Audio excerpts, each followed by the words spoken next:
पत्नी ने किया आत्महत्या, एक दर्द भरी कहानी। सविता एक मध्यम वर्गीय परिवार से थी जिसने अपनी स्नातक की पढ़ाई पूरी कर ली थी और अब वह अपने घर पर ही छोटे बच्चों को ट्यूशन पढ़ाती थी। सविता का रंग गोरा था और वह दिखने में बिल्कुल गुड़िया की तरह लगती थी। सविता ने माता पिता उसकी शादी के लिए एक अच्छे लड़के की तलाश कर रहे थे। तभी सविता के मामा एक लड़के के बारे में बताते हैं। वो कहते हैं कि लड़का का नाम राहुल है। वह किसी कंपनी में मैनेजर के पद पर है और महीने के 70,000 रुपये कमाता है। सविता के माता पिता ने राहुल की फ़ोटो देखी तो उन्हें लड़का पसंद आ गया। जब सविता की माँ ने सविता को लड़के की तस्वीर दिखलाई तो सविता ने कहा, जब आप दोनों को लड़का पसंद है तो मुझे भी पसंद है। अब लड़का और लड़की वालों के परिवार ने मिलकर शादी की तारीख तय कर दी। सविता के माता पिता बहुत खुश थे कि उनकी बेटी की शादी एक अच्छे घर में हो रही है। पूरे धूमधाम से सविता की शादी हो गई। अब सविता अपने बचपन के घर को छोड़कर एक नए घर में चली गई। कुछ दिन तो सविता को अपने माता पिता और अपने घर की बहुत याद आई। सविता की शादी के अब महीने बीत गए थे। अब उसके पति राहुल पहले जैसा व्यवहार सविता के साथ नहीं करता था। सविता से वो चिड़ा सा रहता था।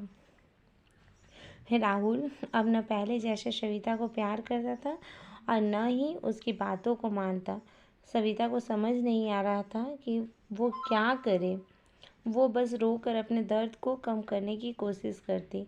एक दिन सविता को पता चला कि राहुल सिगरेट पीने के बहाने छत पे जाता है और किसी लड़की से बात करता है। तब सविता ने राहुल से पूछा कि आप रोज़ाना छत पे जाकर किससे बात करते हैं? तो इस पे राहुल ने जवाब दिया कि वो मेरे ऑफिस का फ्रेंड है, बस उसी से बात करता हूँ और तुम अपने काम से मतलब रखो, ज़्यादा सीआईडी बनने की ज़रूरत नहीं है। होली का दिन था। राहुल के कुछ दोस्त उसके घर आए थे। सभी ने घर पर पार्टी किया। उस दिन राहुल का एक दोस्त थोड़ा ज़्यादा ही ड्रिंक्स कर लिया था और उसे नशे में सविता के सामने जाकर कहा, भाभी आप इतनी प्यारी और मासूम हो, फिर भी राहुल भाई दिन भर उस घमंडी नेहा से बात करते रहते हैं। लगता है कि आप राहुल भाई को सही से ख्याल नहीं रखती। यह सुनकर सविता को शक अब हकीकत में बन चुका था। अगली सुबह जब सविता ने राहुल से पूछा कि नेहा कौन है और क्या लगती है आपकी?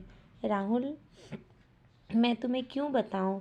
सविता, मैं बीवी हूँ आपकी। राहुल, देखो तुमसे पहले वो मेरे लाइफ में आई। सविता, तो फिर मुझसे शादी क्यों की? राहुल, बस तुम अच्छी लगी इसीलिए शादी कर लिया। अब तुम देखना मैं उस कमीनी लड़की को कैसे सबक सिखाती हूँ। नेहा को सविता ने कमीनी कहा तो राहुल को गुस्से में सविता को बहुत मारा और उसे कमरे में बंद कर दिया। सविता की सास को सब पता था, फिर भी वह अपने बेटे के सामने एक शब्द नहीं बोलती थी। शाम को जब राहुल आया तब उसने रूम का दरवाज़ा खोला। उस दिन सविता की तबीयत खराब हो गई थी, फिर भी उसी हालत में उसने खाना बनाया। सविता ने सारी बातें अपनी माँ को बताना चाहती थी, लेकिन चाह कर भी वह नहीं बता पा रही थी, क्योंकि वह जानती थी कि अगर उसके माता पिता को यह सब पता चलेगा तो वह परेशान हो जाएंगे। राहुल अब सविता के साथ नौकरानी जैसा व्यवहार करने लगा। छोटी छोटी बातों पे उसे मारता। सविता अब धीरे धीरे डिप्रेशन का शिकार होने लगी। उसके दिमाग में गलत गलत ख्यालात आने लगे। अब न वो समय पे खाना खाती और न ही किसी से बात करती। आखिरकार एक दिन सविता ने रूम में फांसी लगाकर आत्महत्या कर ली। सविता ने आत्महत्या का कारण किसी को नहीं बताया, लेकिन उसके सास को यह बात पता थी कि सविता ने आत्महत्या क्यों की। दूसरी तरफ सविता के माता पिता का रो रो कर बुरा हाल हो गया। सविता की मां ने पुलिस को आत्महत्या के कारण उसके ससुराल वालों को बताया।